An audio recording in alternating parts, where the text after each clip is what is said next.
The morning mist clung to Ashford Hall like a shroud, wrapping the grey stone walls in layers of cold October air that seemed to seep into the very bones of the estate. Inside the cavernous study on the second floor, Sebastian Blackwood, Duke of Ashford, sat behind a mahogany desk that had belonged to 4 generations of dukes before him, though he suspected he might be the last to bear the title with any dignity intact.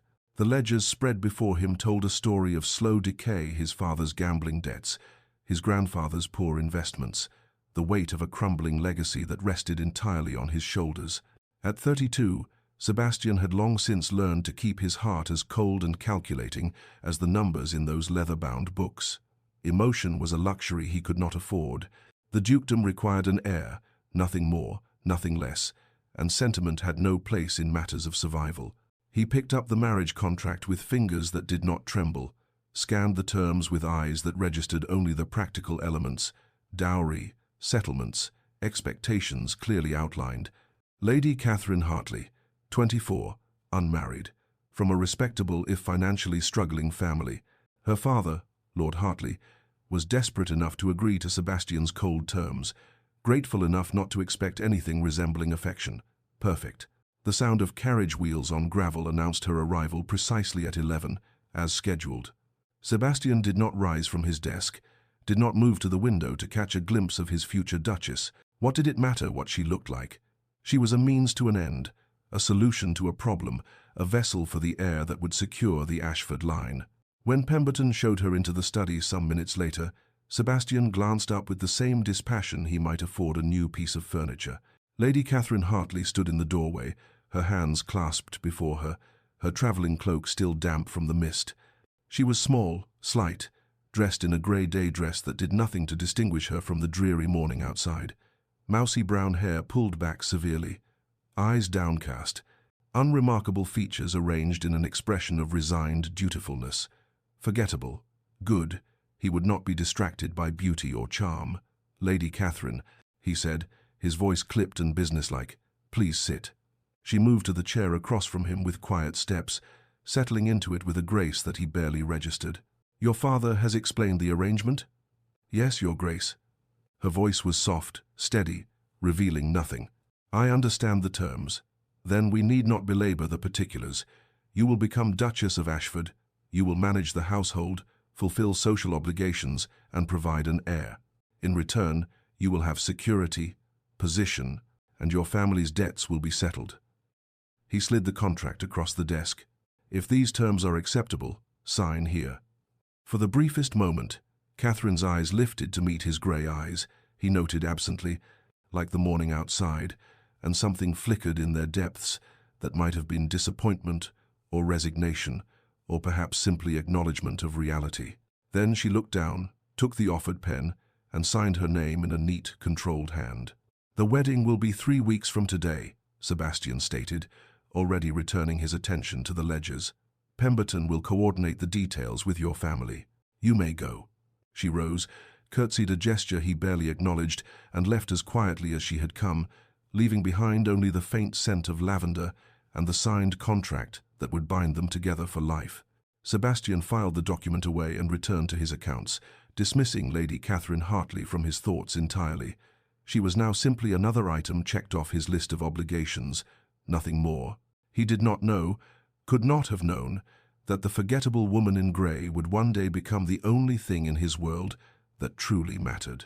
But before our lover's fate is revealed, subscribe so you never miss a chapter of romance and scandal, and tell us in the comments, where are you watching from?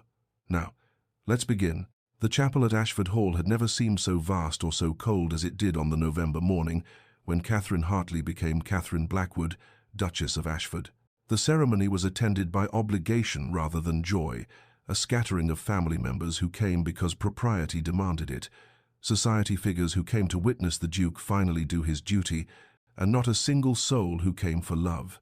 Catherine stood at the altar in a cream silk gown that had belonged to Sebastian's mother, altered hastily to fit her smaller frame, and repeated vows that felt like signing away the last remnants of girlish dreams she hadn't even realized she still harbored.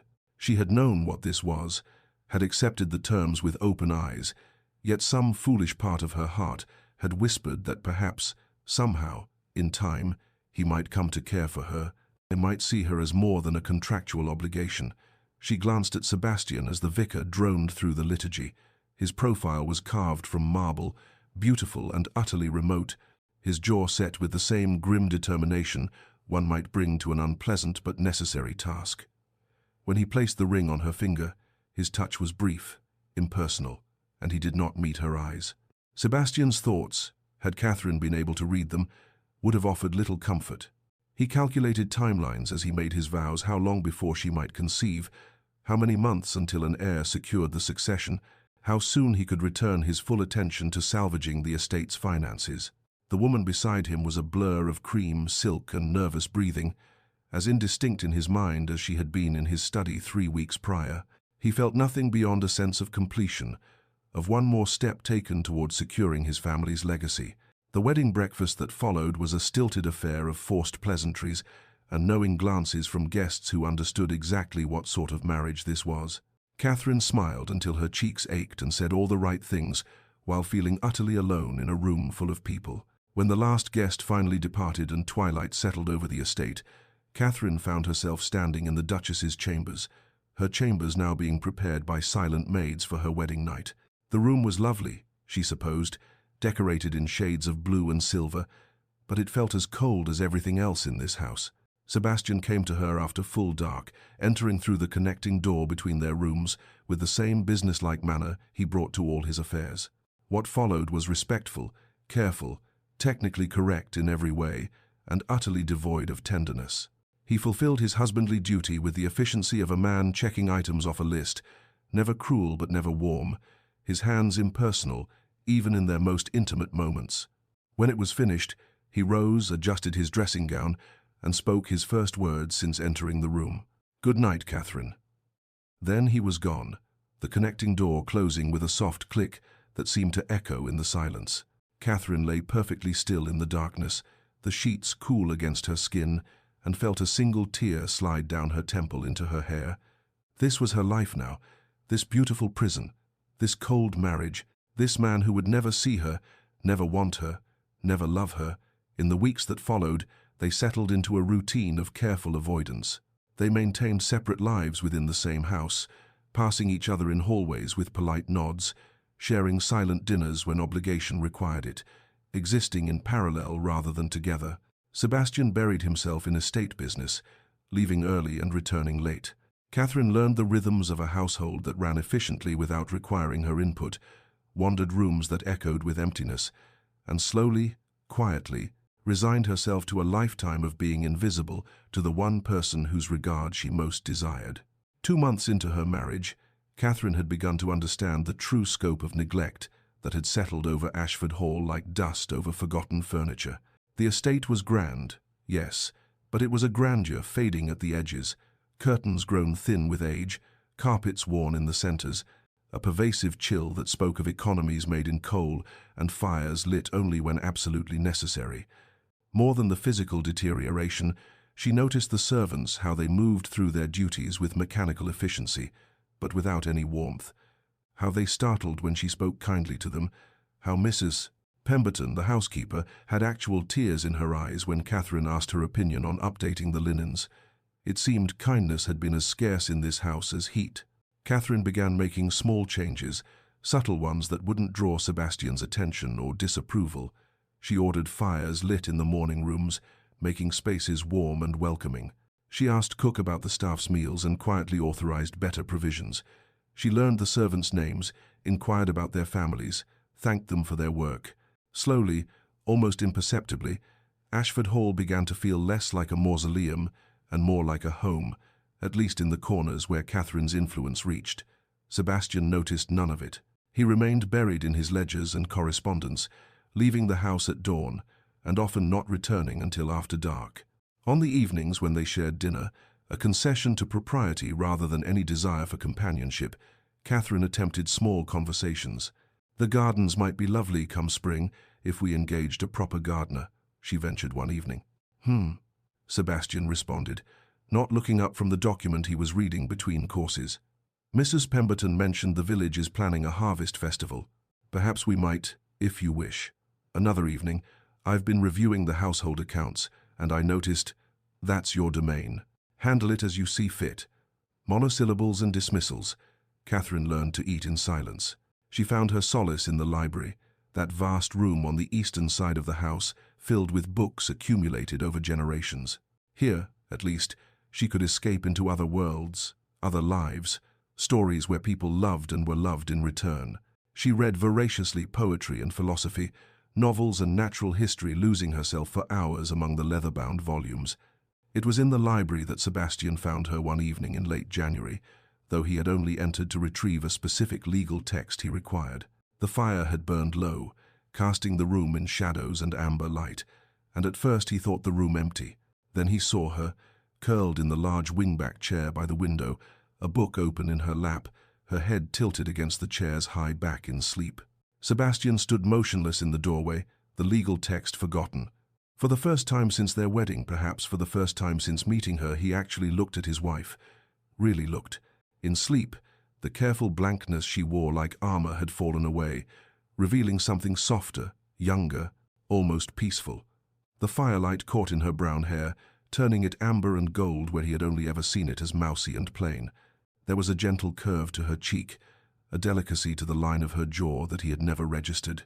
His eyes fell to the book in her lap, Locke's Essay Concerning Human Understanding.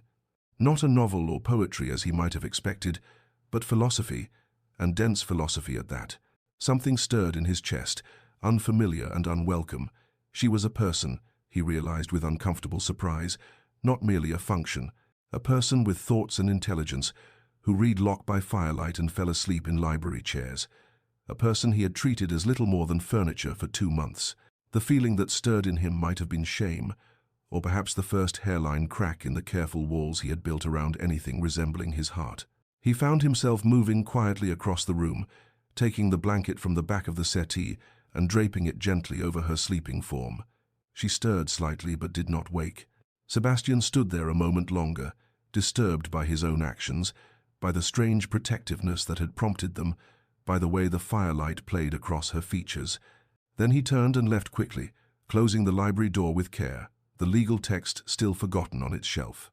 That night, alone in his chambers, he found himself thinking not of ledgers or obligations, but of the gentle curve of a cheek in firelight and the uncomfortable realization that he had been living in a house with a stranger he had never bothered to see. 3 months into her marriage, Catherine woke to a now familiar wave of nausea that sent her rushing to the basin in her dressing room, her maid following with worried efficiency. It had been happening for a week now, these morning illnesses, along with a bone-deep fatigue that made even the simplest tasks feel monumental and a peculiar tenderness that made her stays uncomfortable. She suspected. Of course she was not naive about these matters, but she hardly dared to hope, hardly dared to name the possibility, even in the privacy of her own thoughts. When Dr. Thornbury confirmed what her body had already whispered, Catherine felt a confusing tangle of emotions rise in her throat. Joy, certainly there was a life growing within her, a child she would love with all the affection she had been storing up, with nowhere to spend it. Wonder at the miracle of it, this tiny being forming in secret, but beneath the joy lay a deep, aching sorrow, because she knew with devastating certainty what this news would mean to Sebastian. Not happiness, not tenderness, simply satisfaction that she had performed her function adequately. The child would matter to him, but she never would. She waited until dinner to tell him, those interminable silent dinners they endured twice weekly for propriety's sake. Her hands trembled slightly as she set down her fork, and she had to force the words past the tightness in her throat. "Sebastian, I have news. Dr. Thornbury confirmed it this afternoon. I am with child." For a moment, his face remained impassive, unreadable. Then something shifted, not joy, not excitement, but a look of profound relief, of satisfaction, as though he had made a risky investment that had finally paid dividends. "Well done," he said, and the words struck her like a physical blow. "You've fulfilled your primary duty admirably. This secures the succession." He took a sip of his wine, his mind already moving to practicalities. "I'll summon the solicitors tomorrow to update the will. We'll need to prepare the nursery, the one in the East Wing, I think, where my mother kept me, and you'll require the best physicians throughout, naturally. Cost is no object when it comes to producing a healthy heir. Catherine sat frozen, her dinner congealing on her plate, each word falling on her like stones. Primary duty, succession, heir. Not once did he say, "Our child." Not once did he look at her with anything resembling warmth or shared joy. She was a broodmare who had performed adequately, nothing more. "Yes, Your Grace," she managed, her voice steady though her heart was shattering. "I'm pleased the news satisfies you." If he noticed the careful choice of words satisfies rather than pleases, he gave no indication. He was already planning, calculating, that familiar distant expression settling over his features as he considered logistics and timelines. The rest of the dinner passed in merciful brevity. When Catherine finally escaped to her chambers, dismissed the concerned maid with assurances she needed nothing, she lay down on her bed fully clothed and let the tears come. They soaked into her pillow as she pressed her face into the silk, muffling the sounds of her weeping. She placed a hand over her still flat stomach, over the life growing there, and felt the cruel irony of it all. This child, this precious, wanted child, would be the heir Sebastian cared about, the person who mattered in his cold calculation of duty and lineage. But she, who carried the child and would birth it and love it with every fiber of her being, would remain invisible, a vessel that had served its purpose and could now be set aside and forgotten. "I will love you," she whispered to the tiny life within her. "Even if your father never loves me, I will love you enough for both of us." The words were a promise and a surrender, an acceptance of her fate. She had harbored foolish hopes these past weeks, especially since that night she had woken in the library to find a blanket tucked around her, hopes that perhaps Sebastian might soften, might see her, might learn to care. But his reaction tonight had burned those hopes to ash. The child would change everything and nothing. Everything in this house would revolve around the heir, and she would remain exactly what she had always been: invisible, unnecessary, alone. The 4th month of Catherine's pregnancy brought a change in Sebastian's behavior, though not the change her foolish heart might have wished for. He became attentive in the way a gentleman farmer might become attentive to a prized mare, carrying valuable foal, solicitous of her condition, meticulous about her care, but never actually seeing her as anything beyond the vessel she represented. Dr. Thornbury was summoned weekly for examinations. Cook received detailed instructions about nutrition appropriate for expectant mothers.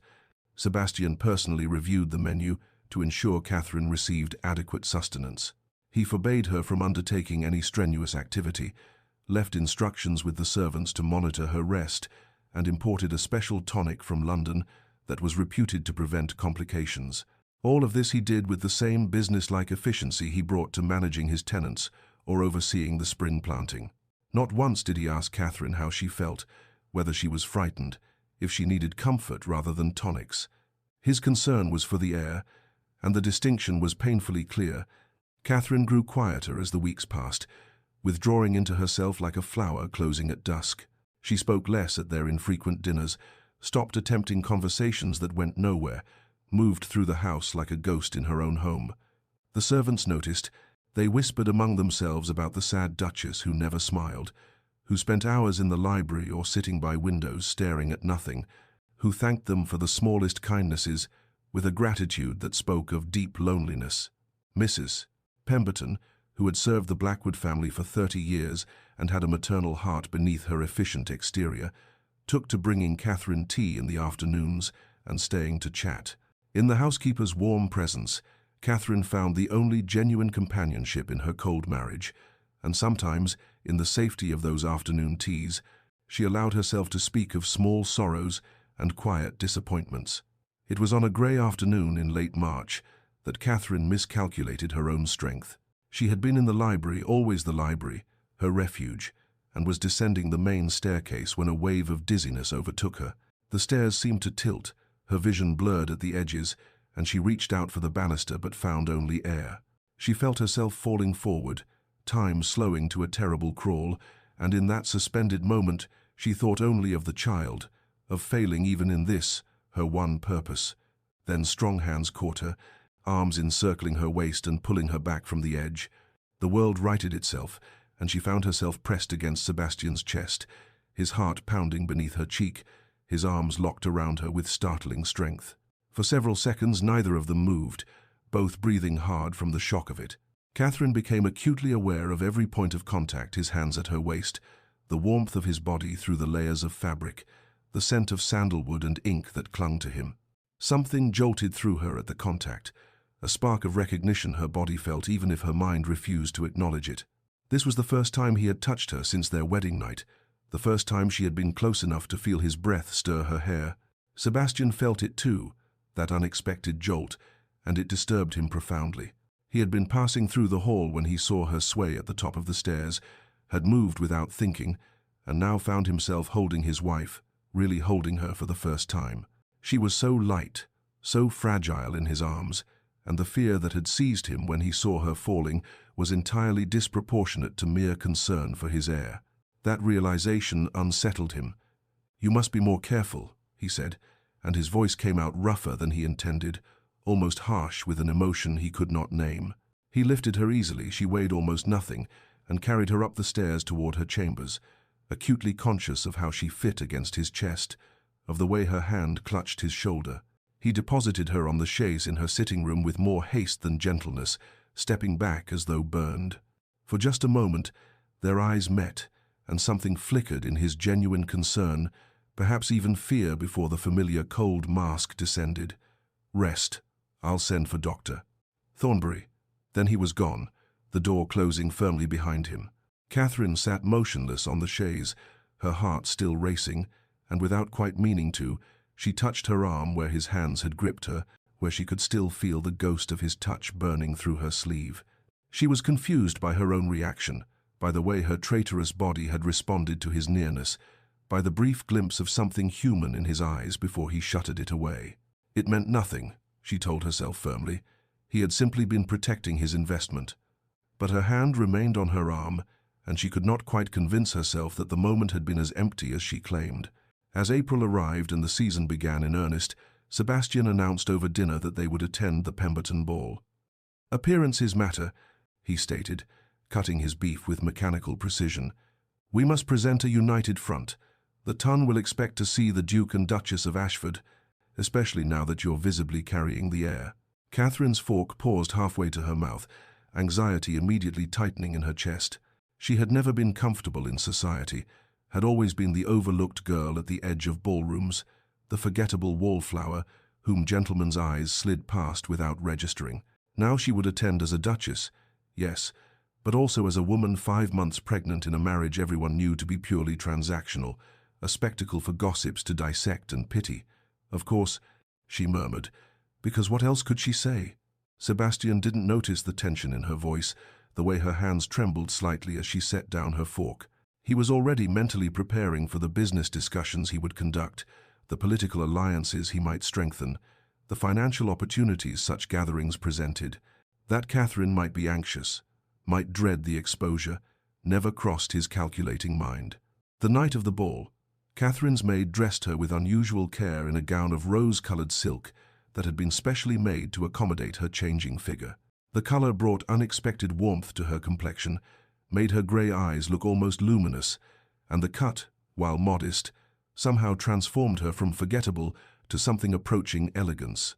When she descended the stairs to meet Sebastian in the entrance hall, she saw something flicker across his face, surprise perhaps, or that strange stirring he had felt when he caught her on the staircase weeks ago. For a moment, he simply looked at her, really looked, and thought that she appeared almost beautiful in the candlelight, the rose silk making her seem less like the invisible woman he had married, and more like someone he might have noticed in other circumstances. "You look presentable," he said finally, the compliment, so grudging it barely qualified as one, and whatever warmth Catherine had felt at his expression died instantly. At the ball, Sebastian fulfilled his word about presenting a united front for precisely as long as it took to make their entrance and accept initial congratulations on the impending heir. Then he excused himself to speak with Lord Hartwell about some business matter, leaving Catherine standing alone near a pillar, her hand resting protectively over the swell of her belly, visibly pregnant and visibly abandoned. The looks began almost immediately, the pitying glances from matrons who understood exactly what sort of marriage this was, the whispered conversations behind fans, the careful distance maintained by those who saw her as nothing more than a duty fulfilled. Catherine held her head high and smiled blandly, dying 1,000 small deaths inside, wishing she could simply disappear into the wallpaper as she had always done before. "The duty matches are always the loneliest, aren't they?" a warm voice said beside her, and Catherine turned to find an elegant woman of perhaps 40, dressed in lavender silk, regarding her with kind eyes that held understanding rather than pity. "I'm Henrietta Blackwood, Sebastian's cousin.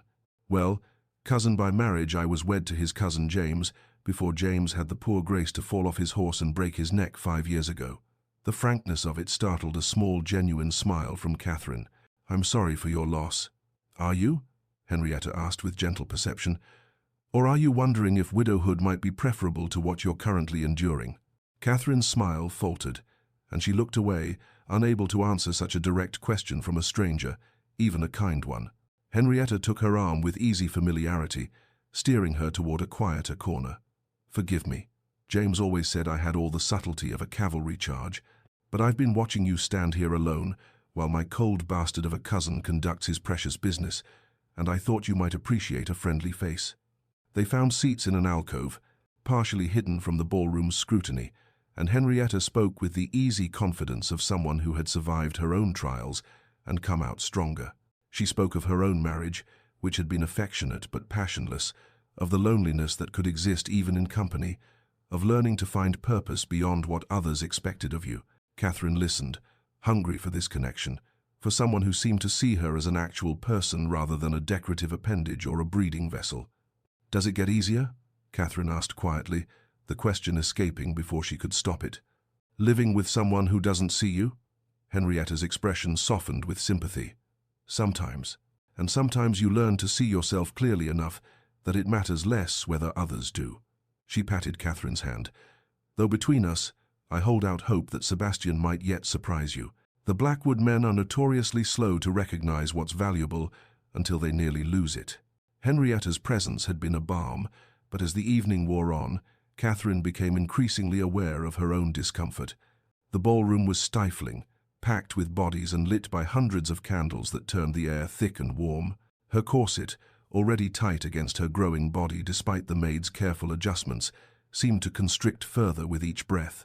A dull ache had begun in her lower back, radiating around to her abdomen, and beneath the layers of silk and linen she felt perspiration gathering at her temples. Her neck. She took a sip of lemonade, trying to calm the rising sense that something was wrong, that her body was protesting this spectacle in ways she could not control.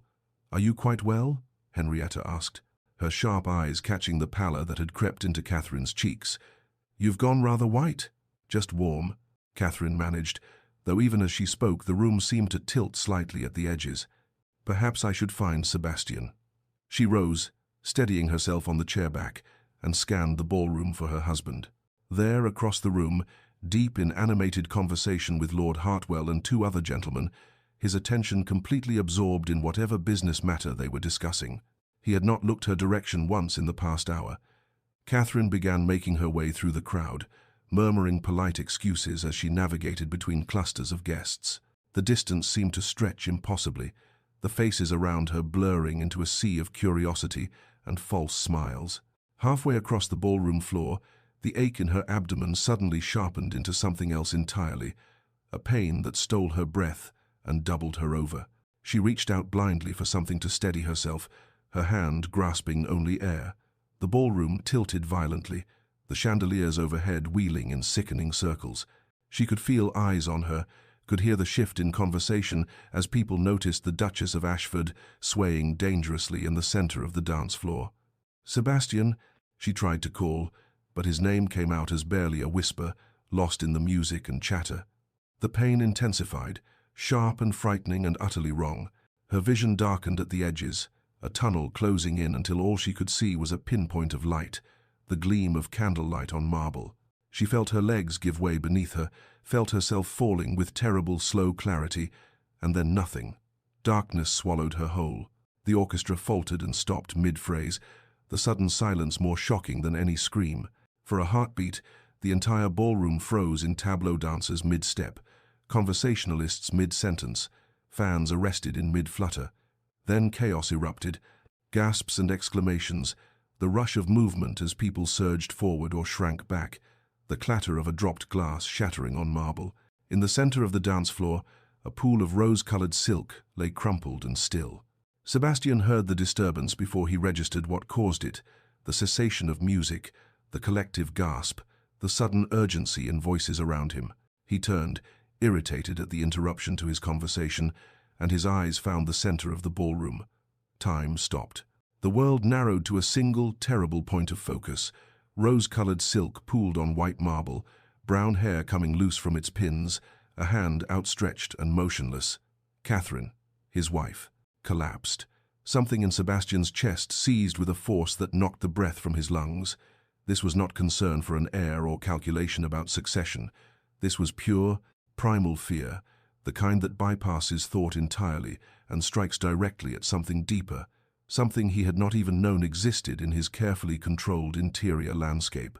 He was moving before conscious decision, shoving through the crowd with no regard for propriety or rank, dropping to his knees beside her with no thought for his expensive evening clothes or the hundreds of eyes watching. "Catherine," he said, and her name on his lips sounded wrong, foreign, because he so rarely spoke it. His hands hovered over her, afraid to touch, afraid not to. Her face was grey-white, her lips slightly parted, and she was so terribly, utterly still. The ballroom spun around him, voices calling for doctors, for air, for someone to do something, but Sebastian heard none of it. His entire world had contracted to the woman lying motionless before him, and the devastating realization that crashed over him like a wave. He could not lose her, not the air, her. When had that happened? How had she become essential without his noticing? Sebastian gathered Catherine into his arms with hands that trembled, actually trembled, though he could not remember the last time his body had betrayed him with such weakness. She was so light, so terribly pale, her head lolling against his shoulder as he lifted her from the cold marble.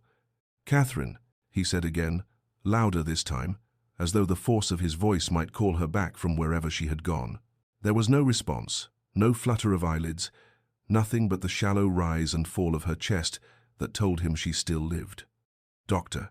Thornbury materialized beside him.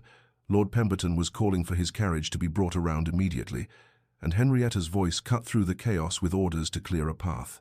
Sebastian carried his wife through the parting crowd, aware of nothing but her weight in his arms and the terrifying fragility of it. How easily this life could slip away if he did not hold on tightly enough. The carriage ride back to Ashford Hall was the longest journey of Sebastian's life. He sat with Catherine cradled against his chest, one arm supporting her shoulders, his other hand pressed against her belly where his child grew, trying to feel movement, reassurance, anything. Her head rested in the hollow of his throat, her breathing soft and worryingly shallow against his skin. "Doctor." Thornbury sat across from them, his face grave, checking her pulse at intervals and saying nothing, which was somehow worse than any pronouncement might have been. Sebastian's heart pounded with a fear he had not felt since childhood, since the night his mother died, and he learned that all the titles and wealth in the world could not protect you from loss. But this fear was different, more acute, edged with something that felt dangerously close to panic. He was not afraid of losing his heir, and he realized with shocking clarity. He was afraid of losing her, Catherine, his wife, the woman he had treated as little more than a means to an end, whom he had ignored and dismissed and kept at careful distance for 5 months. When had she become essential? When had the thought of a world without her in it become unbearable? He looked down at her face, so still in the dim carriage light, and tried to trace the path of his own transformation. Was it that night in the library when he first truly saw her, the moment on the stairs when he caught her and felt that jolt of recognition? Or had it been happening slowly all along? In accumulated moments he had refused to acknowledge her quiet competence with the household, her kindness to the servants, the intelligence in her choice of books, the way she never complained though he gave her every reason to. At Ashford Hall, he carried her directly to her chambers, refusing to relinquish her to servants or even to Dr. Thornbury until absolutely necessary. When the physician finally insisted he needed space to examine her properly, Sebastian retreated only as far as the corner of the room, standing rigid as carved stone, while Thornbury conducted his examination. The minutes stretched into eternities. Sebastian's mind, usually so ordered and calculating, spun in unfamiliar chaos. If she died, if both she and the child died, it would be his fault. His cold neglect, his insistence on dragging her to that ball when she was clearly not well enough, his complete failure to notice her distress. He had been so focused on his business discussions, so absorbed in his own concerns, that he had not even looked at her for hours, had not seen her growing pale, struggling, trying to reach him. She had been collapsing in the center of a ballroom while he discussed grain prices with Lord Hartwell, and the guilt of that struck him with physical force. "Doctor," Thornbury finally straightened, his expression carefully neutral in the way of physicians delivering uncertain news. "Her Grace is stable for the moment. The child appears unharmed. I can feel movement. But she's severely overtaxed, possibly dehydrated, and there are signs of strain that concern me. The next hours will be critical. She needs complete rest and careful monitoring." Sebastian nodded, unable to form words past the tightness in his throat. As Thornbury gathered his instruments and gave instructions to the hovering maid, Sebastian moved to the chair beside Catherine's bed and sat heavily, his eyes fixed on her colorless face. He reached out hesitantly and took her hand so small and cold in his larger one, and made a silent promise to whoever might be listening. If she survived this, if she opened her eyes again, he would be different. Better. He would see her, truly see her, the way he should have from the beginning. He would not waste whatever chance he might be given to know the woman he had married. The woman who had somehow, without his permission or awareness, become the person he most feared losing in all the world. Catherine woke to pale morning light filtering through unfamiliar curtains. No, not unfamiliar, simply disorienting in her confused state. These were her own bed curtains, her own room, but something felt wrong, displaced, as though time had skipped forward without her consent. Her body ached with a deep weariness, and her throat was parched. She turned her head on the pillow and found Sebastian sitting in the chair beside her bed, and the shock of it brought everything rushing back the ballroom, the pain, the terrible spinning darkness. Sebastian looked nothing like the composed duke who had escorted her to the ball. His evening clothes were rumpled and creased, his cravat missing entirely, his dark hair disheveled as though he had run his hands through it repeatedly. His eyes were shadowed with exhaustion, and stubble darkened his jaw. He looked, Catherine thought with distant surprise, almost human. Their eyes met, and something passed between them that had never existed before, a connection, tentative and fragile, but undeniably real. "You're awake," he said, and his voice was rough with relief. He leaned forward, and she saw his hand twitch as though he wanted to reach for her but didn't quite dare. "How do you feel?" "Tired," she whispered. "The baby is safe," Dr. Thornbury confirmed it. "Strong heartbeat, good movement. You gave us all a considerable fright, but the child is unharmed. Us, not me. Us." As though there were others whose concern mattered, though Catherine suspected he meant primarily himself and simply could not say it. "I'm sorry," she began, the apology automatic. "I didn't mean to cause a scene, Catherine." He said her name with surprising firmness, and this time his hand did move, covering hers on the counterpane with hesitant gentleness. "You frightened me." The words hung in the air between them, simple and devastating. Not, "You endangered the heir," or "You jeopardized the succession." "You frightened me." Catherine stared at him, unable to formulate a response, unsure what this meant, afraid to read too much into 3 words spoken in a moment of crisis. Sebastian seemed equally uncertain what to do with the confession now that it had escaped. His hand remained on hers, warm and solid, but his expression was confused, as though he had surprised himself. "You must rest," he said finally, withdrawing his hand with what might have been reluctance. "Recover your strength. Dr. Thornbury's orders are absolute bed rest for at least a week, possibly longer. I've instructed the staff that you're to have anything you need." He stood, and Catherine thought he would leave as he always did, retreating to his separate sphere. Instead, he paused at the foot of the bed, his hands gripping the carved post. "I'll return this afternoon if you're amenable. Perhaps I might read to you. You shouldn't be alone." Then he was gone, leaving Catherine to stare at the closed door in bewildered wonder. In the days that followed, Sebastian became a fixture in her chambers in a way that would have been scandalous had anyone outside the household known. He came every afternoon, settling into the chair beside her bed with whatever book she requested, sometimes novels, sometimes poetry, occasionally the philosophy she favored. His voice, reading aloud, was surprisingly pleasant, deep and measured, stumbling occasionally over romantic passages, as though unsure how to voice such sentiments. Sometimes they talked between chapters, small conversations at first, careful and circling, but gradually deepening. He asked about her childhood, her interests, opinions he had never bothered to solicit before. She answered cautiously, still uncertain of this shift, waiting for the cold Duke to reassert himself. But he didn't. Sometimes he simply sat in silence while she dozed, and she would wake to find him still there, watching her with an expression she could not decipher. The walls between them, so carefully constructed and ruthlessly maintained, developed hairline cracks that widened with each visit. Mrs. Pemberton observed these afternoon vigils with knowing smiles and made sure to bring extra tea, setting 2 cups on the table, though Sebastian never asked. The other servants whispered among themselves that his grace was changing, softening, though none could say precisely when it had begun. Sebastian himself could not have answered that question. He only knew that the chair beside Catherine's bed had become the place where he was most at ease, that the sound of her voice discussing Locke or Byron had become something he looked forward to, and the thought of losing her had cracked something open inside him that he had kept locked and frozen for so long he had forgotten it existed. He was changing, transforming in ways he did not fully understand, drawn toward the quiet woman in the bed by a force he could neither name nor resist. And for the first time in his carefully controlled life, Sebastian Blackwood was not sure he wanted to resist at all. By the 6th month of her pregnancy, Catherine had recovered sufficiently for Dr. Thornbury to permit gentle exercise, provided she did not overexert herself. Sebastian, who had taken to interpreting the physician's instructions with an almost comical degree of caution, announced that she should take daily walks in the garden for fresh air and constitution, but only with him present to ensure she did not tax herself.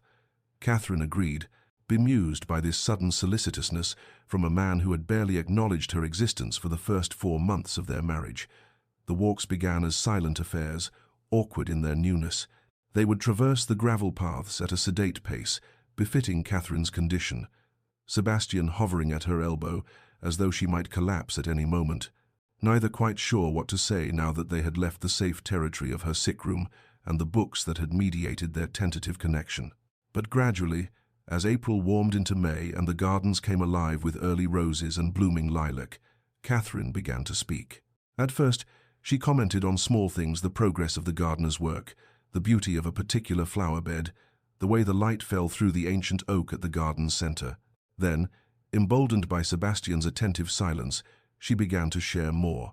She spoke of the books she had been reading, drawing connections between philosophical concepts and practical applications.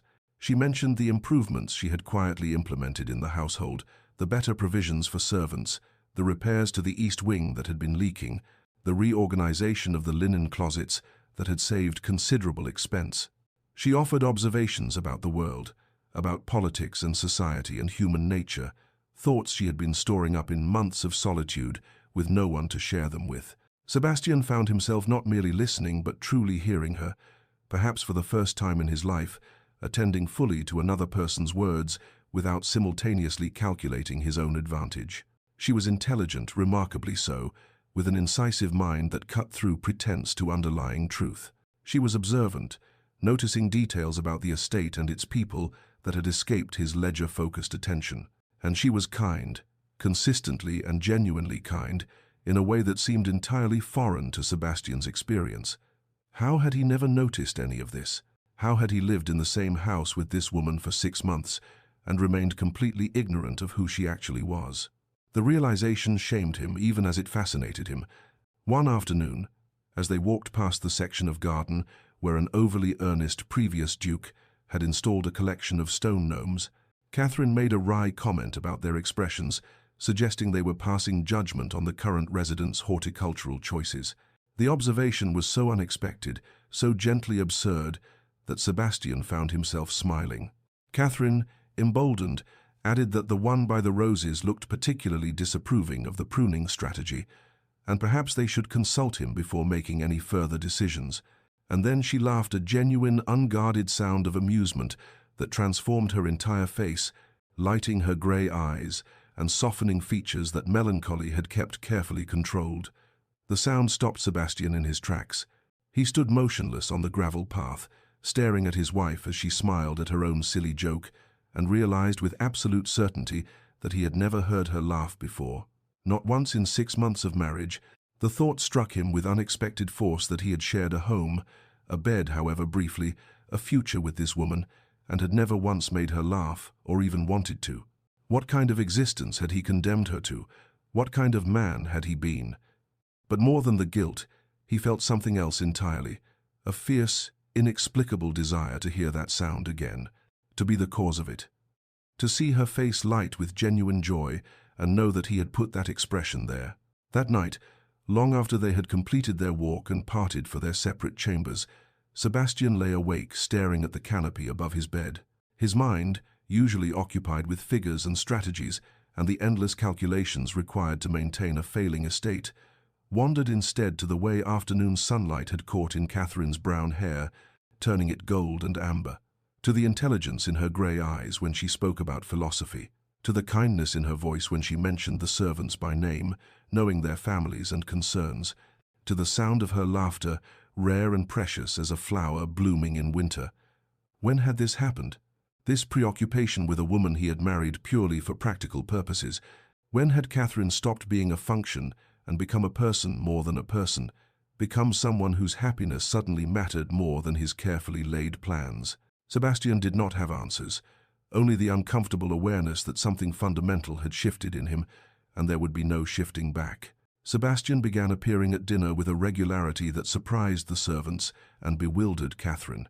Where before he had attended perhaps twice weekly out of sheer obligation, often with papers to review between courses, now he came every evening, dressed for the occasion, and actually engaged in conversation rather than the monosyllabic responses that had characterized their early months together. He asked about her day, what she had read, what improvements she was considering for the household. He solicited her opinions on matters of estate management, seeming genuinely interested in her thoughts on tenant relations and domestic economy. Catherine was cautious at first, uncertainty making her responses careful and measured. This new attention confused her, left her uncertain of its source or durability. Was it simply concern for the child she carried, an extension of his vigilance over his heir, or had something genuinely shifted in how he saw her? She could not tell, and she had been disappointed too many times to allow herself easy trust. But Sebastian persisted with a patience she had not known he possessed, and gradually, like a flower turning toward unexpected sunlight, Catherine began to open. Her responses grew longer, more animated. She offered opinions without hedging them with qualifiers. She smiled more readily, laughed occasionally at his dry observations about the absurdities of parliamentary politics.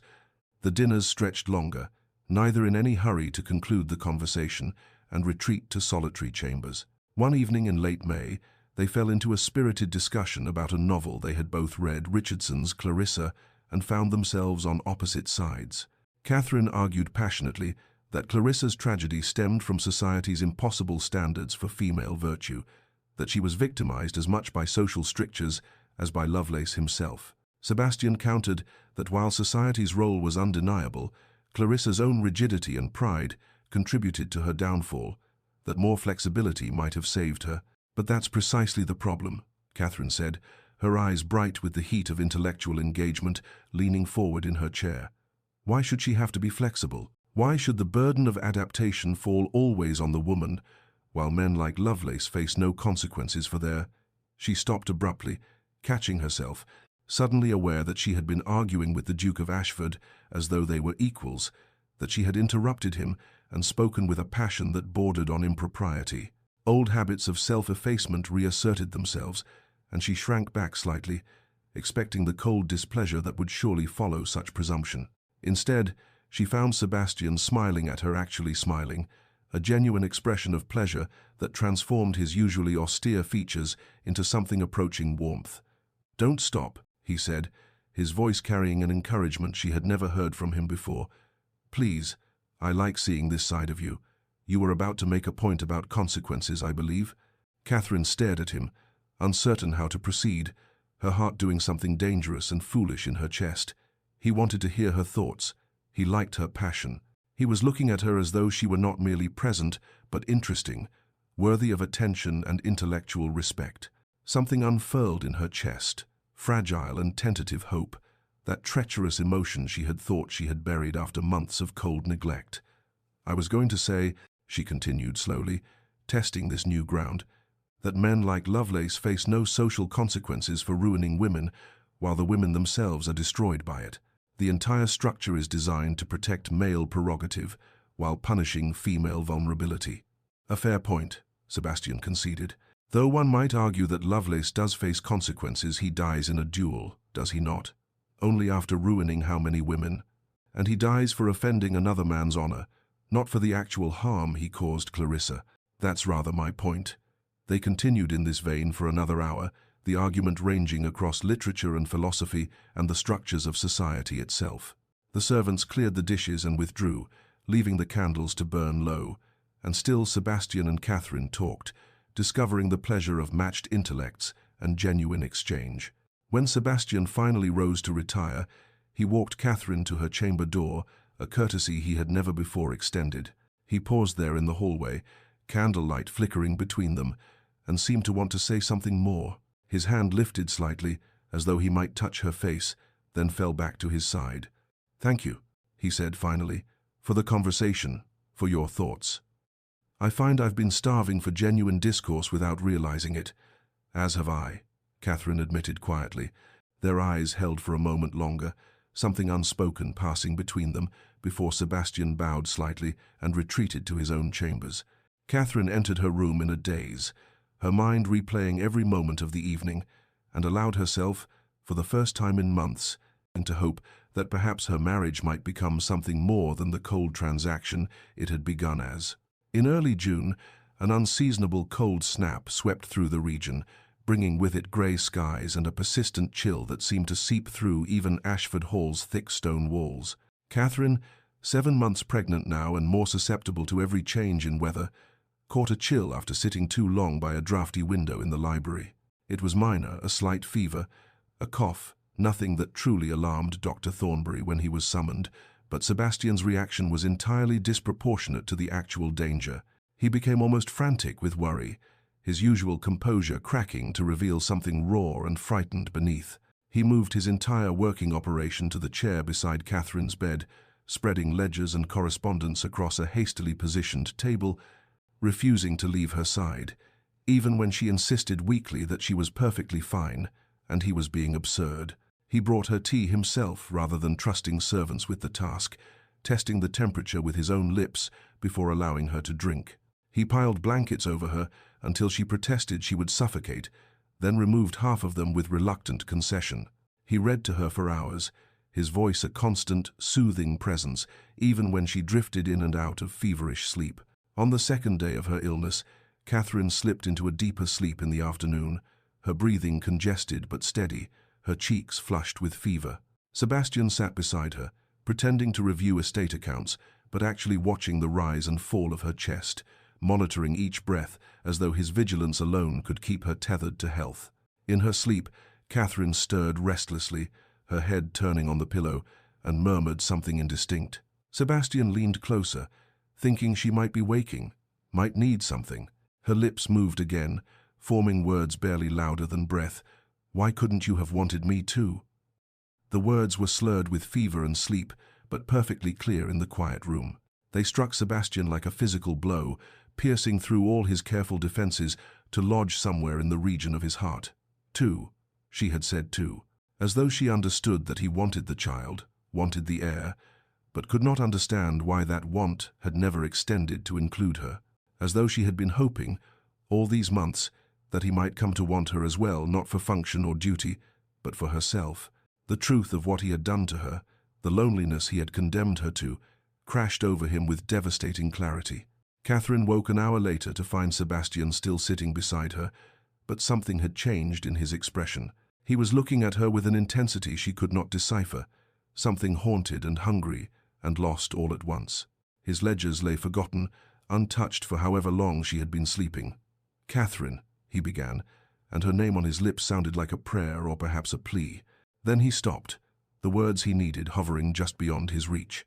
He was a man who had commanded armies in his youth, who managed vast estates and navigated the treacherous waters of parliamentary politics, who could calculate complex figures in his head and negotiate deals that would make lesser men tremble.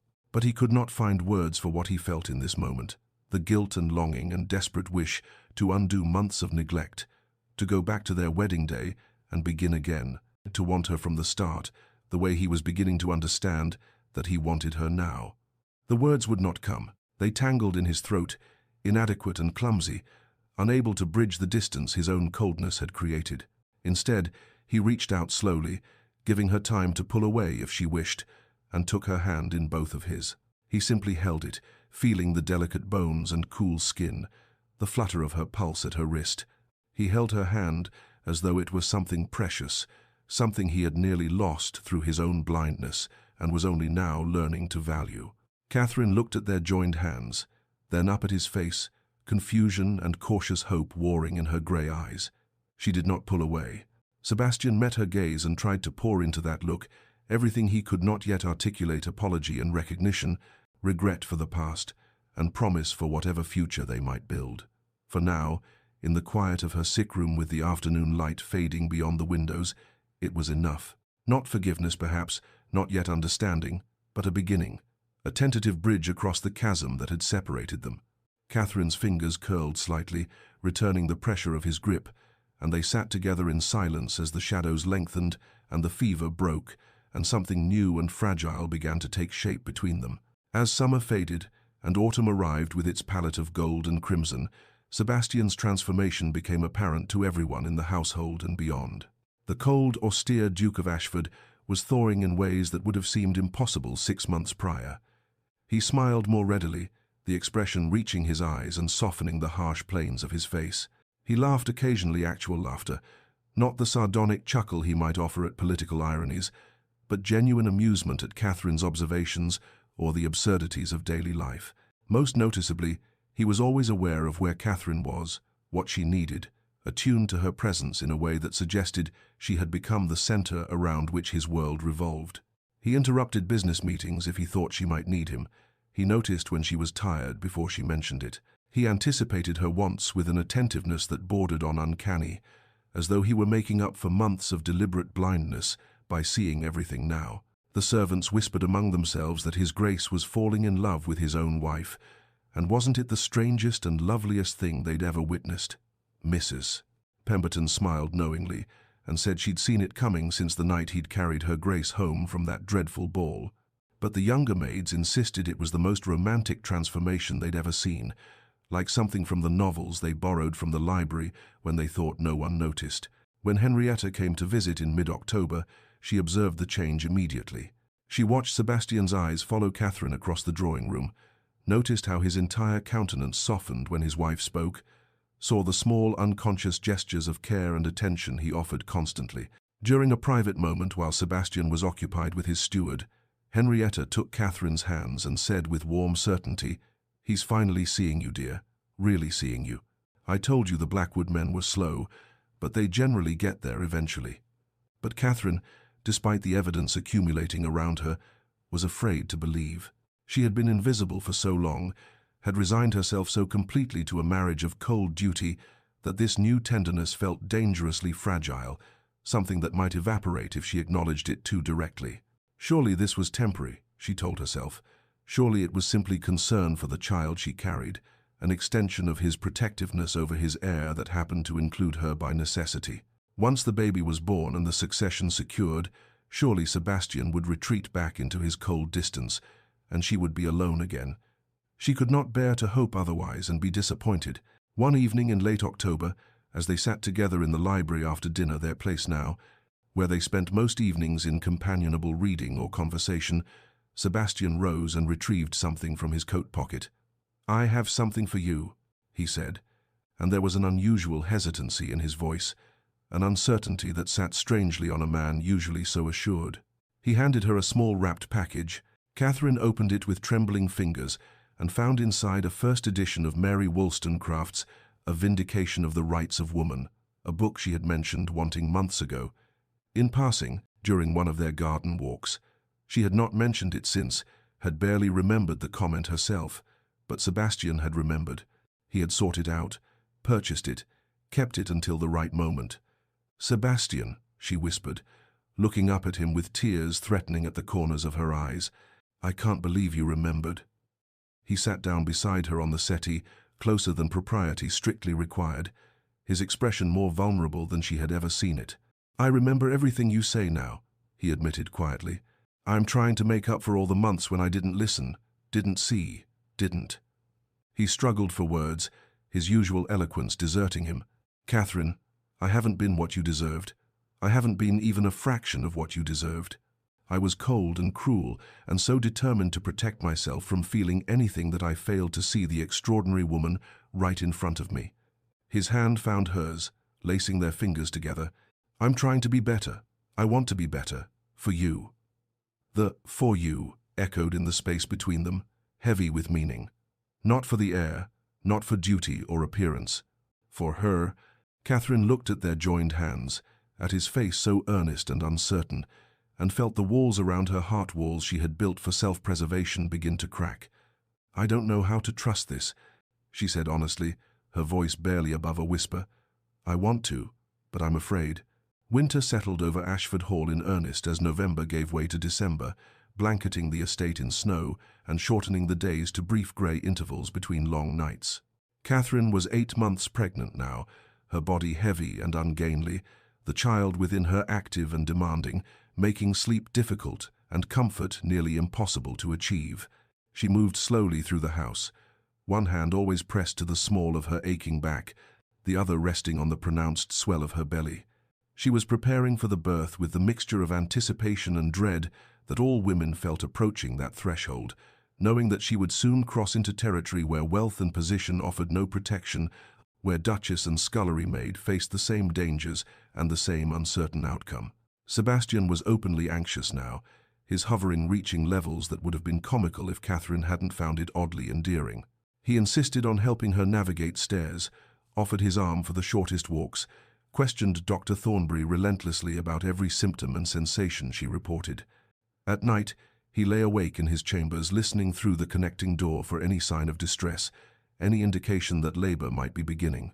One snowy evening in mid-December, they sat together in the library, as had become their custom, the fire crackling cheerfully in the hearth, candlelight casting warm shadows across the room. Catherine occupied the settee, her feet elevated on an ottoman, knitting something small and soft to blanket for the baby, her needles clicking with rhythmic steadiness. Sebastian sat in the nearby wingback chair with a book open in his lap, though he had not turned a page in 20 minutes, his attention fixed instead on his wife.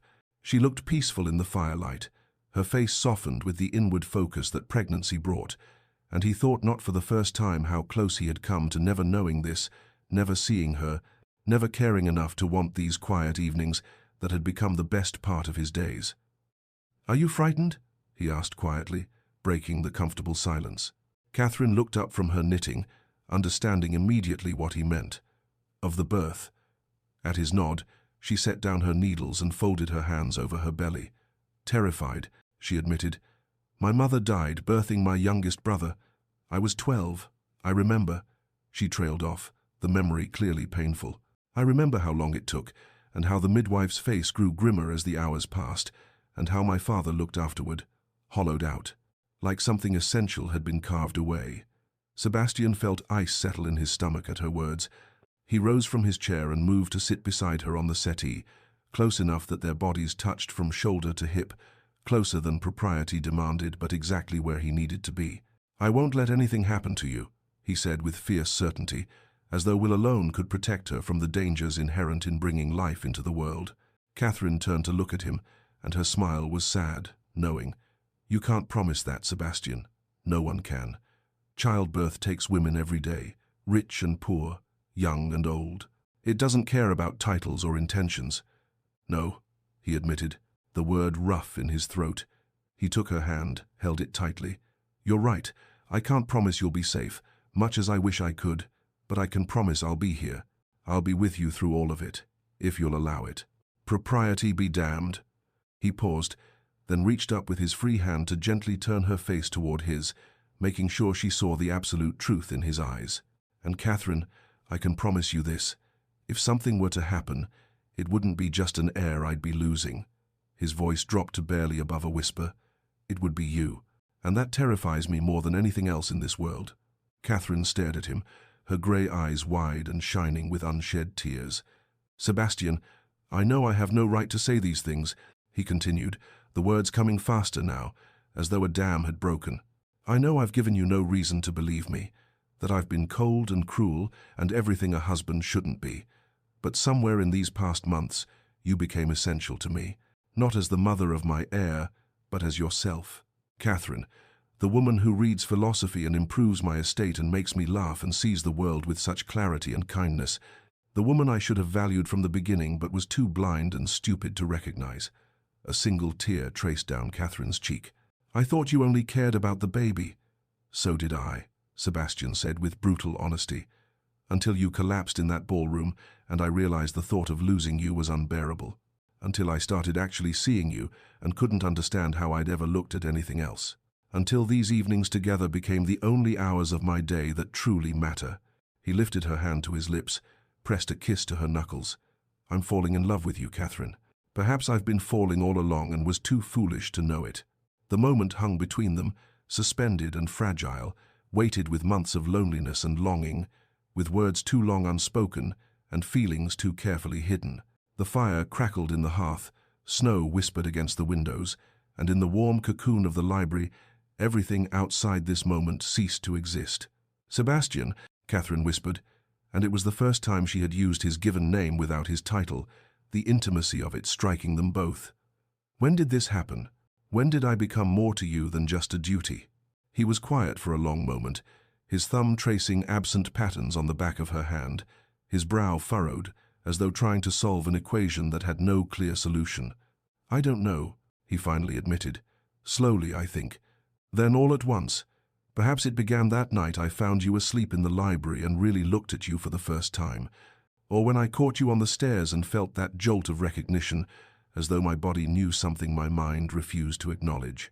Perhaps it was when you collapsed at the ball and I realized that the thought of a world without you in it was unbearable, not because of what you represented, but because of who you are." He reached up with his free hand and touched her face with hesitant gentleness, his fingers tracing the curve of her cheekbone, the line of her jaw, as though memorizing her features.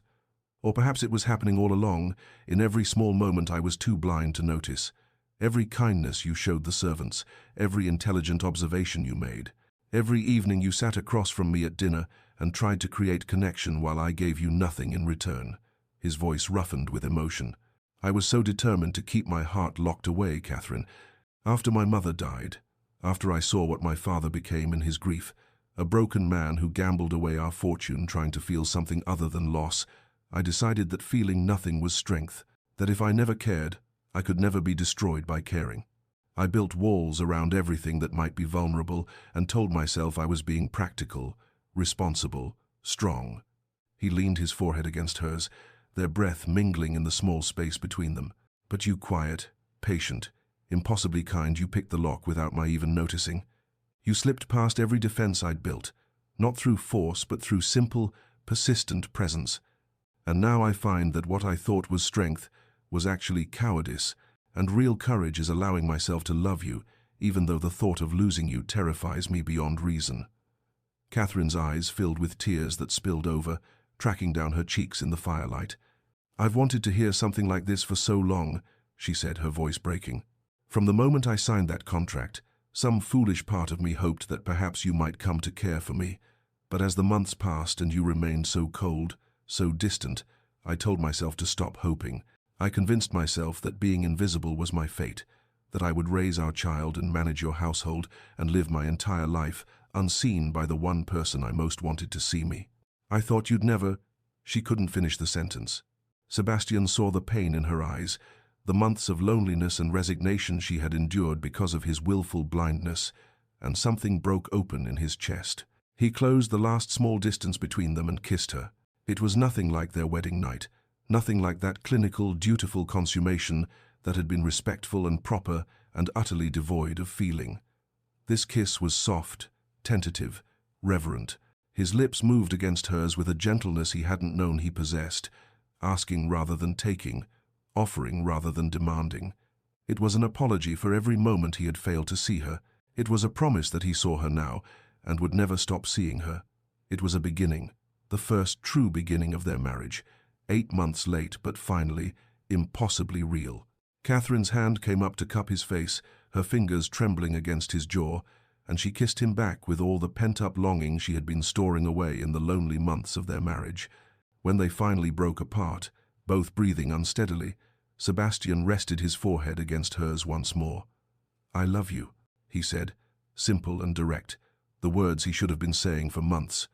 "I love you, Catherine, and I will spend the rest of our lives proving it to you, if you'll let me." "I already love you," she whispered back. "I think I've loved you longer than I should have, hoping against hope that someday you might feel the same."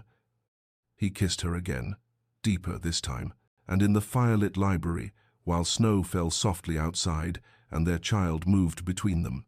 Sebastian and Catherine Blackwood finally became what they should have been from the start, not just husband and wife, but partners, lovers, two people choosing each other not out of duty but out of love. The final month of Catherine's pregnancy transformed Ashford Hall in ways that had nothing to do with the nursery preparations or the arrival of baby linens and tiny gowns. The transformation was in the air itself, in the way warmth had finally permeated the cold stone walls, in how laughter echoed through corridors that had known only austere silence for years. Sebastian moved his chambers to the room adjacent to Catherine's, abandoning the Duke's traditional suite in the far wing without a second thought. He wanted to be close if she needed him in the night, wanted no barriers between them, propriety be damned. They fell into the habit of talking through the connecting door as they prepared for bed, sharing thoughts about the day, discussing books or estate matters, or simply murmuring comfortable nonsense until one or both of them drifted into sleep. Sometimes Catherine would wake in the deep hours of night, uncomfortable and unable to find rest, and would call softly through the door, and Sebastian would come immediately, helping her arrange pillows or walking with her slowly through the rooms until the baby settled and she could attempt sleep again. He was openly affectionate now in ways that would have shocked anyone who had known him before.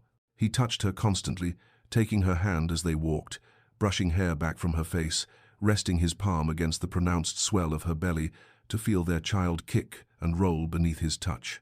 The first time the baby moved strongly under his hand, his face had transformed with such wonder and joy that Catherine had felt tears spring to her eyes. "He's strong," Sebastian had murmured, and Catherine had gently corrected. Or she. He had smiled, that full, genuine smile she was learning to treasure. "Our child," he said, as though testing the words and finding them perfect. "Our family." Catherine bloomed under this attention, this love she had stopped allowing herself to hope for. Color returned to her cheeks that had nothing to do with pregnancy and everything to do with happiness. She smiled readily, laughed often, and the servants remarked that her grace looked more beautiful now, heavy with child and ungainly, than she had on her wedding day, because now she glowed with something that had nothing to do with fashion or cosmetics, and everything to do with being loved.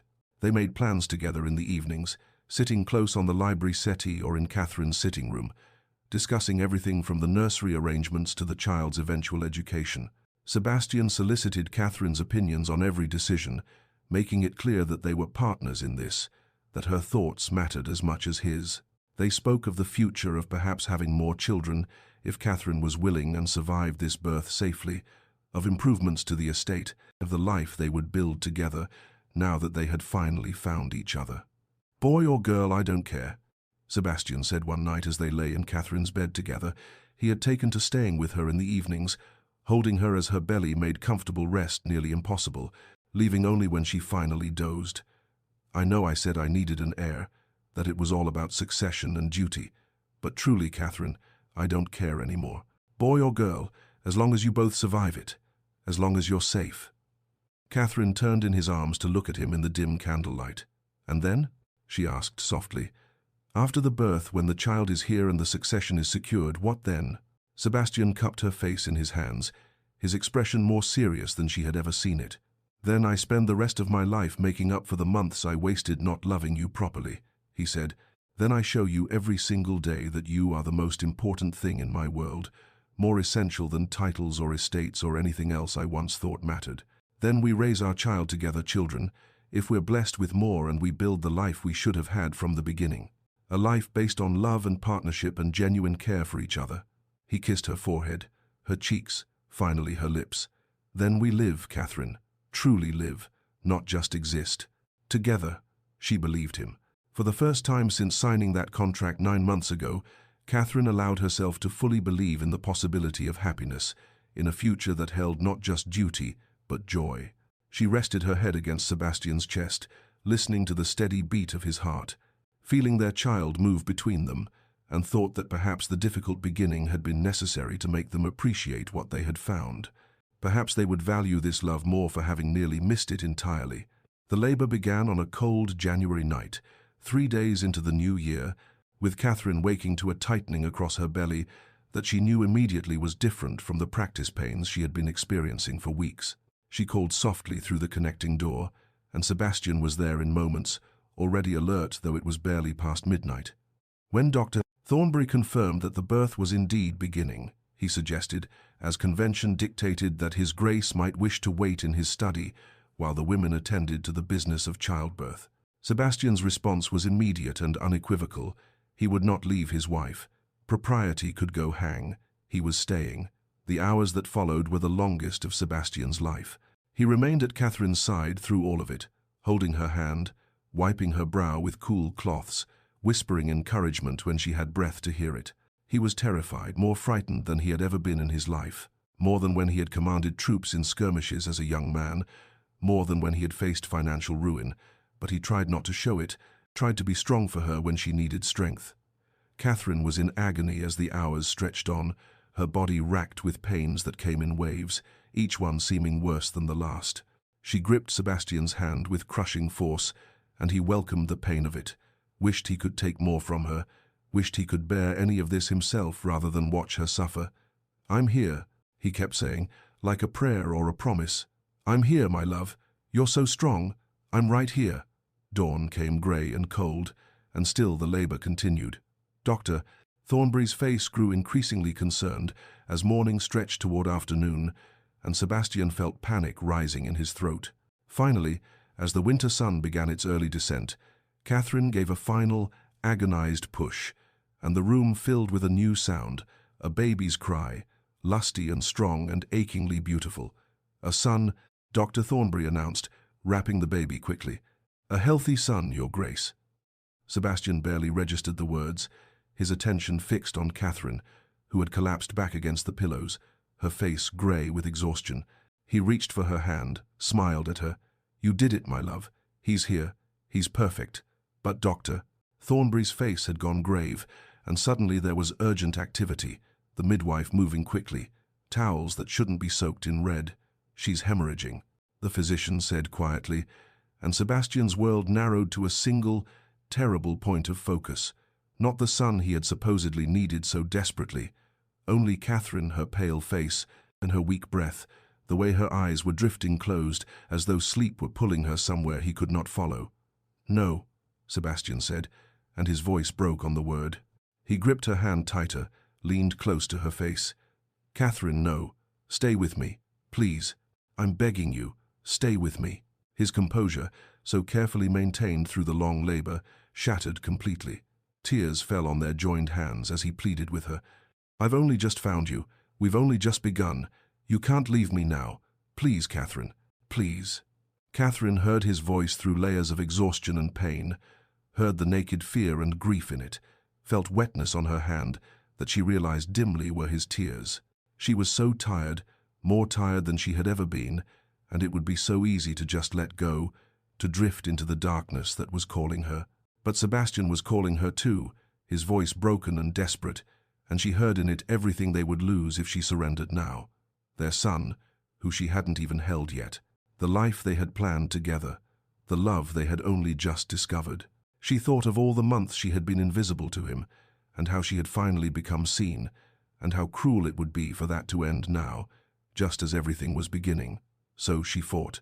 With what strength remained in her exhausted body, she fought against the darkness pulling at her.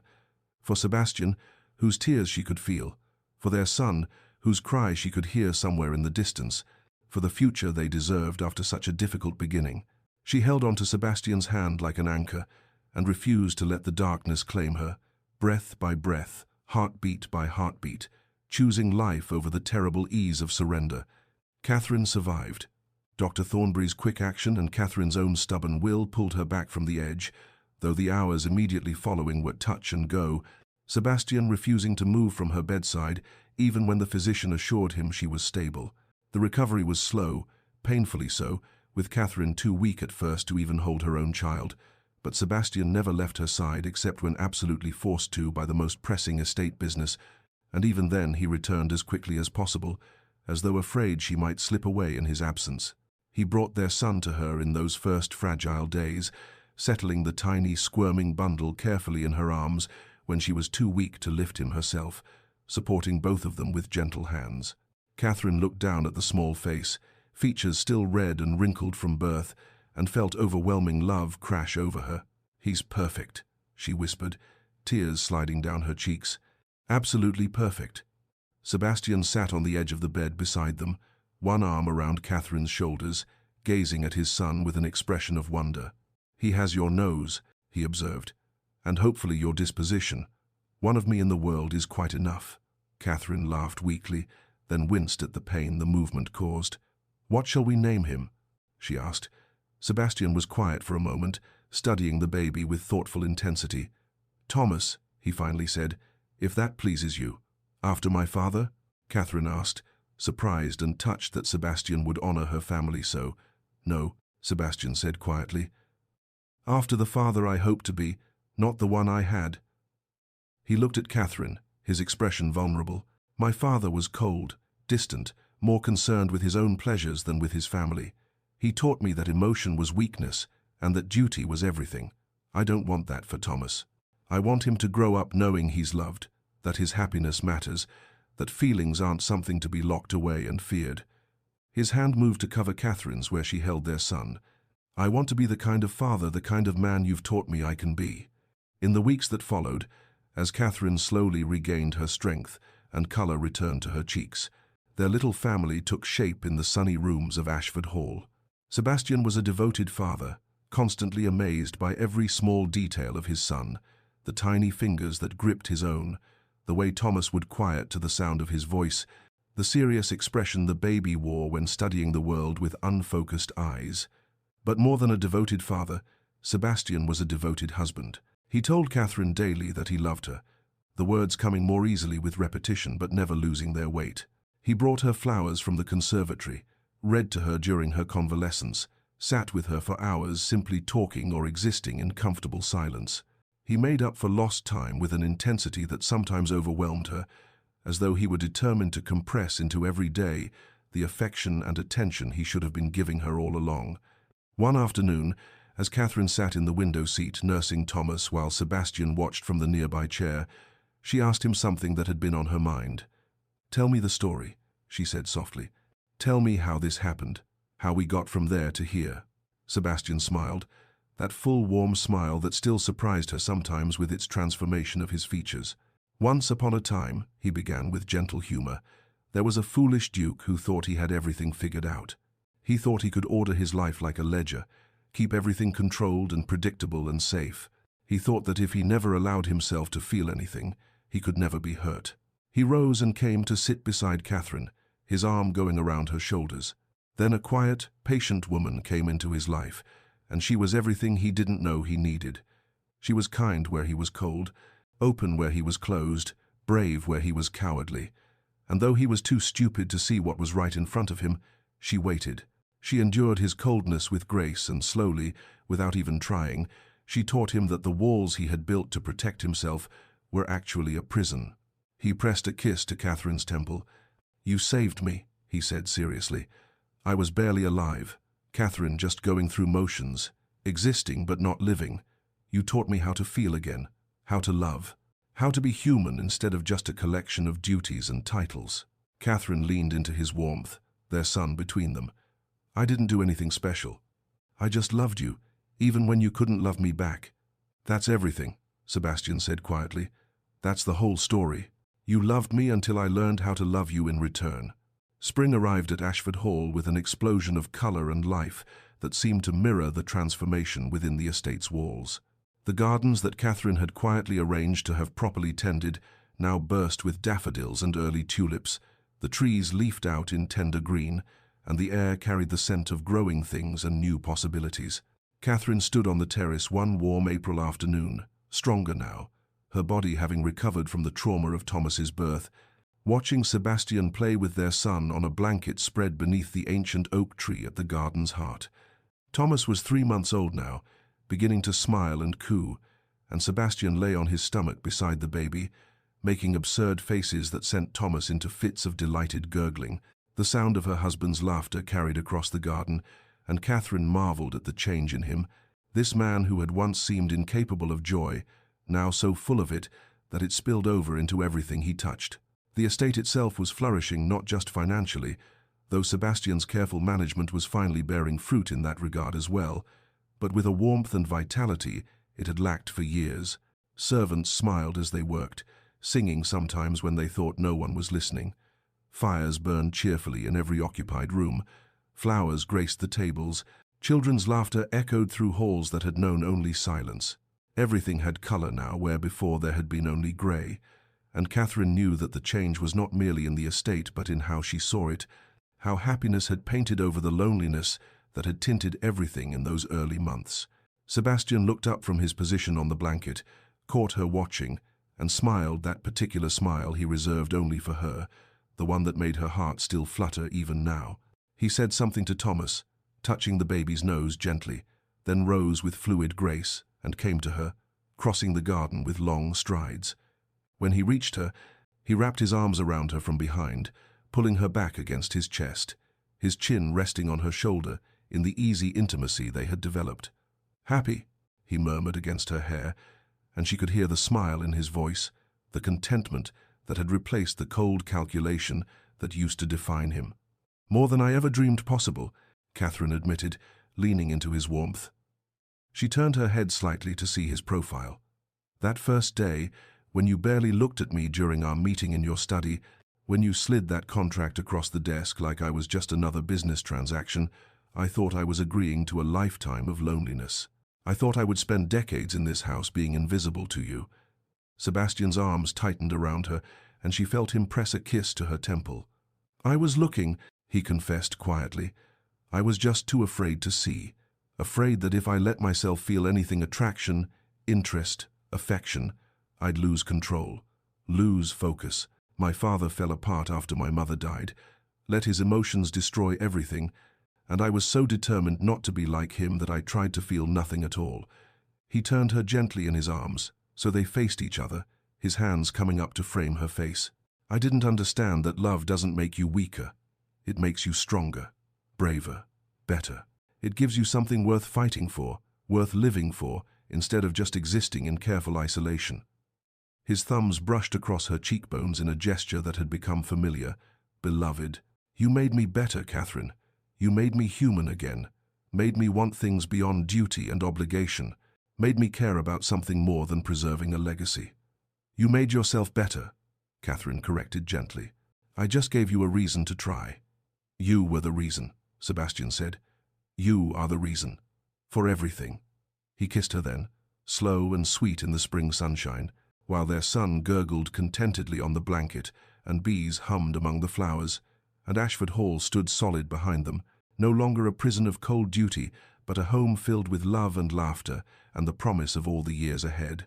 When they finally broke apart, Catherine rested her head against Sebastian's chest, listening to the steady beat of his heart, and thought about how far they had come from that grey autumn morning when she had signed away her future to a man who could not even look at her.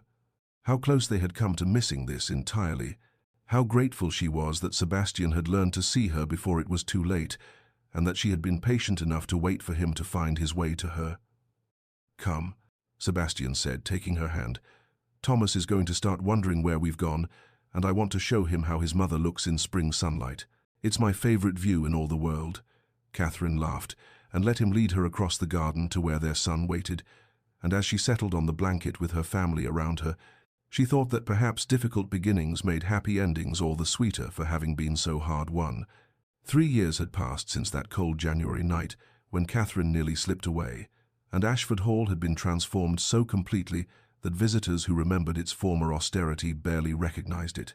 The estate was prosperous now, Sebastian's careful management finally bearing full fruit, but more than financial success, it radiated warmth and life. Laughter echoed through corridors that had once known only silence. Light poured through windows no longer shrouded in heavy drapery. And at the heart of it all was a family, not just a duke performing his duty, but a true family, bound by love rather than obligation. A daughter had joined their son, little Eleanor with her mother's grey eyes and her father's dark hair, barely a year old and already ruling the household with imperious infant demands. Thomas, now 3, was a serious child who studied the world with thoughtful attention and showed early signs of inheriting both his parents' intelligence. On a warm summer afternoon, Sebastian and Catherine walked together through the gardens, while their children played on a blanket nearby under Nurse's watchful eye. They moved hand in hand, comfortable in the way of couples who had weathered storms together and emerged not just intact, but stronger for the tempering. Their fingers laced together with unconscious ease, and they moved in comfortable silence, needing no words to fill the space between them. At dinner parties, and they hosted them now with genuine pleasure rather than cold obligation, people remarked on the Duke and Duchess of Ashford, how devoted they were to each other, how obviously in love, the way the Duke's eyes followed his wife across a room, the way the Duchess's face lit when her husband entered, the small touches they exchanged constantly, the private smiles, the sense that they existed in their own world, even in company. Who would have thought, the gossips whispered with romantic satisfaction, that when they married for purely practical reasons, everyone knew it had been nothing but a business arrangement. Theirs would become one of the great love stories of their generation. Sebastian still remembered, with crystalline clarity, the moment Catherine collapsed in the Pemberton ballroom, the rose-colored silk pooling on white marble. The memory could still fill him with retrospective terror, still make his heart clench, with the thought of how close he had come to losing her before he even knew what he had. But more than terror, the memory brought gratitude that she had collapsed when she did, shocking him out of the emotional paralysis he had mistaken for strength, grateful that she had survived the difficult birth that followed, grateful that she had been patient enough, kind enough, stubborn enough to love him even before he knew how to love her back, giving him time to find his way to her through his own darkness. "What are you thinking?" Catherine asked, noticing the distant expression on his face. Sebastian smiled and pulled her closer, pressing a kiss to her temple. "Just remembering how blind I was, how close I came to missing all of this. But you didn't miss it," Catherine said simply. "That's what matters. You found your way." "We found our way," he corrected, and they continued their walk, while their children's laughter carried across the garden, and the summer sun warmed the earth, and everything was exactly as it should be. Dear listener, sometimes the greatest transformations come not from grand gestures or dramatic declarations, but from quiet moments of awakening a woman asleep in a library chair, a hand caught on a staircase, a collapse on a ballroom floor that forces us to confront what we've been refusing to see. Sebastian needed an heir, that's true. He thought that was what mattered, what would secure his legacy and give meaning to his existence. But what he truly needed, though he didn't know it, was Catherine, someone to pick the lock on his guarded heart with patience and kindness, someone to teach him that vulnerability isn't weakness but courage, and that love doesn't diminish you or make you less, it completes you, makes you more fully human, gives you reasons to live instead of merely exist. Perhaps you know this feeling, of having what you thought you wanted only to discover that what you actually needed was something else entirely. The courage to open your heart even when you've convinced yourself that staying closed is safer. The patience to see potential beneath surfaces, to look past walls and defenses to the person hiding behind them. The wisdom to recognize that the practical choice and the heart's choice need not be different things, if only we're brave enough to let transformation happen. Remember that people are capable of profound change when given the right reason, the right person, the right moment of clarity. And sometimes, that reason is the quiet, steady love of someone who sees past your carefully constructed walls to the person you could become, if only you had the courage to try. May you find or be that reason for someone.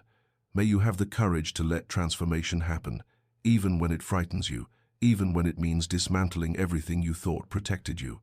May you recognize love even when it arrives in unexpected forms, wearing grey dresses and asking for nothing, offering everything. May you be patient enough to wait for hearts to thaw, and brave enough to thaw your own.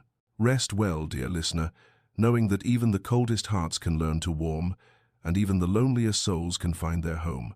Know that it's never too late for new beginnings, that marriages of convenience can become marriages of love, and that the person you thought was just a means to an end might actually be the end itself, the purpose, the meaning, the reason for everything.